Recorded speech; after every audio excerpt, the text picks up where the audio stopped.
Chapter 4. Tick-Tock, the Machine Man. After an hour or so, most of the band of wheelers rolled back into the forest, leaving only 3 of their number to guard the hill. These curled themselves up like big dogs and pretended to go to sleep on the sands. But neither Dorothy nor Bellina were fooled by this trick, so they remained in security among the rocks and paid no attention to their cunning enemies. Finally, the hen, fluttering over the mound, exclaimed, "Why, here's a path!" So Dorothy at once clambered to where Bellina sat, and there, sure enough, was a smooth path cut between the rocks. It seemed to wind around the mound from top to bottom, like a corkscrew, twisting here and there between the rough boulders, but always remaining level and easy to walk upon. Indeed, Dorothy wondered at first why the wheelers did not roll up this path, but when she followed it to the foot of the mound, she found that several big pieces of rock had been placed directly across the end of the way, thus preventing anyone outside from seeing it, and also preventing the wheelers from using it to climb up the mound. Then Dorothy walked back up the path and followed it until she came to the very top of the hill, where a solitary round rock stood that was bigger than any of the others surrounding it. The path came to an end just beside this great rock, and for a moment it puzzled the girl to know why the path had been made at all.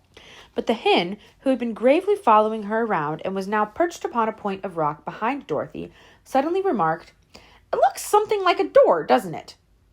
"What looks like a door?" inquired the child. "Why, the crack in the rock just facing you," replied Bellina, whose little round eyes were very sharp and seemed to see everything. "It runs from one side and down the other, and across the top and the bottom." "What does?" "Why, the crack. So I think it must be a door of rock, although I do not see any hinges." "Oh, yes," said Dorothy, now observing for the first time the crack in the rock. "And isn't this a keyhole, Bellina?" pointing to a round, deep hole at one side of the door. "Of course! If only we had the key now, we could unlock it and see what is there," replied the yellow hen. "Maybe it's a treasure chamber full of diamonds and rubies, or heaps of shining gold, or—" "That reminds me," said Dorothy, "of the golden key I picked up on the shore.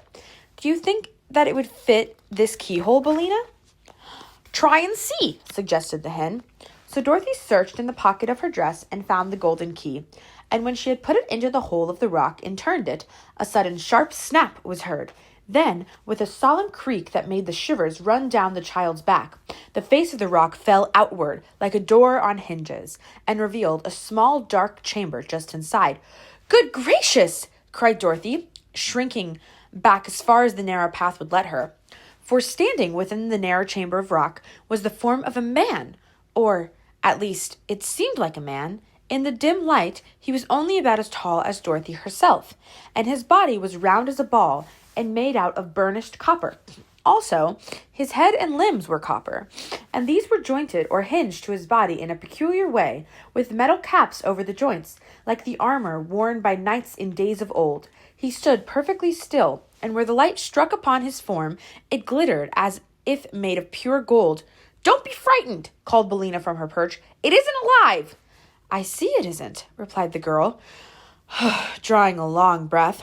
"It is only made out of copper, like the old kettle in the barnyard at home," continued the hen, turning her head first to one side and then to the other, so that both her little round eyes could examine the object. "Once," said Dorothy, "I knew a man made out of tin, who was a woodman named Nick Chopper. But he was as alive as we are, because he was born a real man, and got his tin body a little at a time, first a leg, and then a finger, and then an ear, for the reason that he had so many accidents with his axe, and cut himself up in a very careless manner."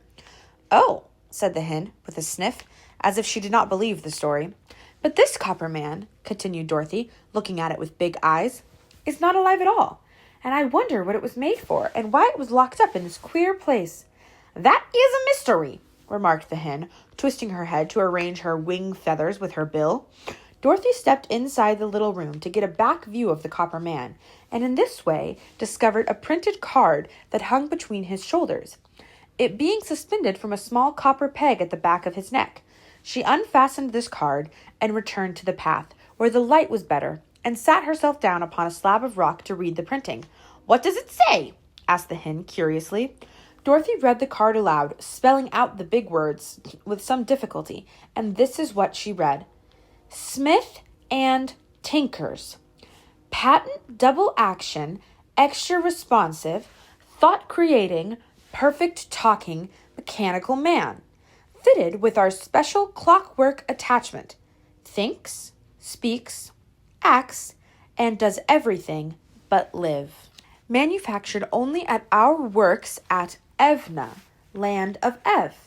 All infringements will be promptly prosecuted according to the law. How queer, said the yellow hen. Do you think that is all true, my dear? I don't know, answered Dorothy, who had more to read. Listen to this, Bellina. Directions for using. For thinking, wind the clockwork man under his left arm, marked number 1. For speaking, wind the clockwork man under his right arm, marked number 2. For walking and action, wind the clockwork man in the middle of his back, marked number 3. In B, this mechanism is guaranteed to work perfectly for 1,000 years. Well, I declare, gasped the hen in amazement. If the copper man can do half of these things, he is a very wonderful machine. But I suppose it is all humbug, like so many other patented articles. We might wind him up, suggested Dorothy, and see what he'll do. Where is the key to the clockwork? Asked Bellina. Hanging on the peg where I found the card. Then, said the hen, let us try him and find out if he will go. He is warranted for 1,000 years, it seems, but we do not know how long he has been standing inside this rock. Dorothy had already taken the clock key from the peg. Which shall I wind up first? She asked, looking again at the directions on the card. Number 1, I should think, returned Bellina. That makes him think, doesn't it? Yes, said Dorothy, and wound up number 1 under the left arm. He doesn't seem any different, remarked the hen critically. Why, of course not. He is only thinking now, said Dorothy. I wonder what he is thinking about. I'll wind up his talk, and then perhaps he can tell us, said the girl. So she wound up number 2, and immediately the clockwork man said, without moving any part of his body except his lips, Good morning, little girl. Good morning, Mrs. Hen. The words sounded a little hoarse and creaky, and they were uttered all in the same tone, without any change of expression whatever. But Dorothy and Bellina understood them perfectly. Good morning, sir, they answered politely. Thank you for rescuing me, continued the machine, in the same monotonous voice, which seemed to be worked by a bellows inside of him, like the little toy lambs and cats the children squeeze so that they will make a noise.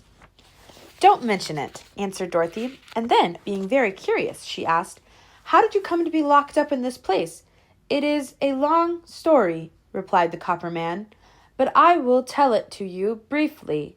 I was purchased from Smith and Tinker, my manufacturers, by a cruel king of Ev, named Evoldo, who used to beat all his servants until they died.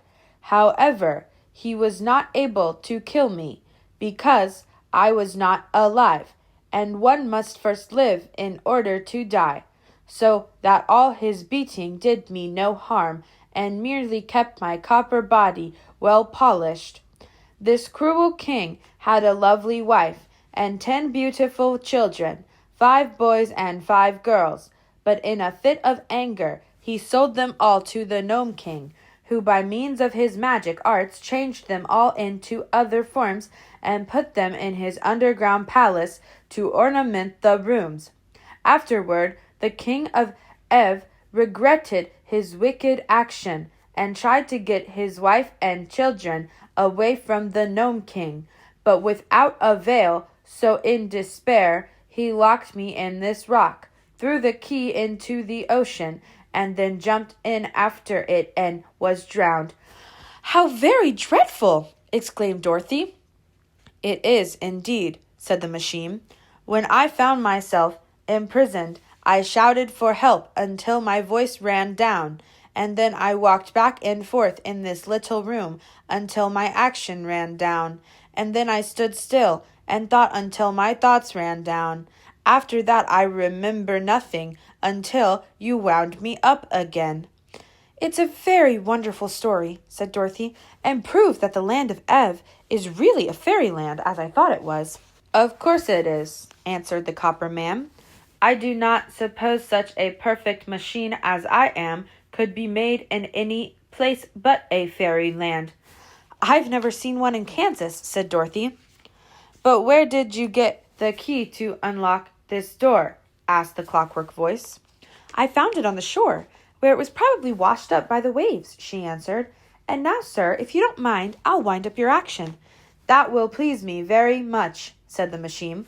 So she wound up number 3, and at once the copper man, in a somewhat stiff and jerky fashion, walked out of the rocky cavern, took off his copper hat, and bowed politely, and then kneeled before Dorothy.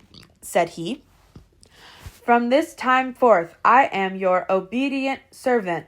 Whatever you command, that I will do willingly, if you keep me wound up." "What is your name?" she asked. "Tick-tock," he replied.